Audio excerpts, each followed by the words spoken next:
Fengal चक्रीवादळामुळे मराठवाड्यातील थंडी कमी झाली आहे। ढगाळ वातावरण असलं तरी मराठवाड्यात पाऊस पडण्याची शक्यता कमी असून 2-3 दिवस थंडीचं प्रमाण कमी असेल, मात्र त्यानंतर थंडीचं प्रमाण वाढू शकतं असं हवामान तज्ज्ञ श्रीनिवास औंधकर यांनी सांगितलंय।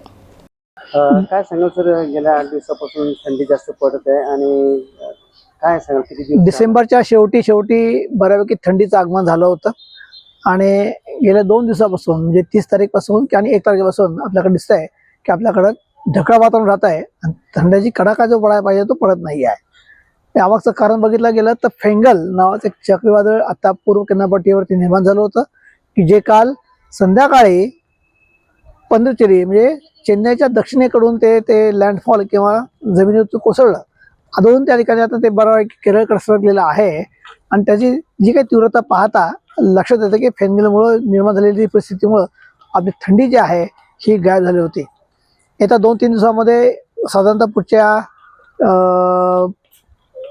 72 तासापर्यंत हा सगळा इम्पॅक्ट लक्षात घेता ही तीव्रता संपून जाईल। तीव्रता संपलेली आहेच आहे। महाराष्ट्रातल्या अनेक ठिकाणी ढगाळ वातावरण आहे, जास्त पाऊस अपेक्षित नाही आहे, परंतु पश्चिम किनारपट्टी दक्षिण किनारपट्टी जे जिल्हे जे आहेत त्या ठिकाणी काही ठिकाणी पाऊस अपेक्षित आहे, पण संभाजीनगर जालना या परिसरामध्ये पाऊस अपेक्षित नाही आहे। फक्त ढगाळ वातावरण राहील, थंडी कमी असेल, मात्र या 2-3 दिवसानंतर पुन्हा तीव्रता जी आहे वाढणार आहे। या वर्षीचा हिवाळा बघितला गेला तर डिसेंबर आणि जानेवारी हे कडाक्याचे असणार आहेत।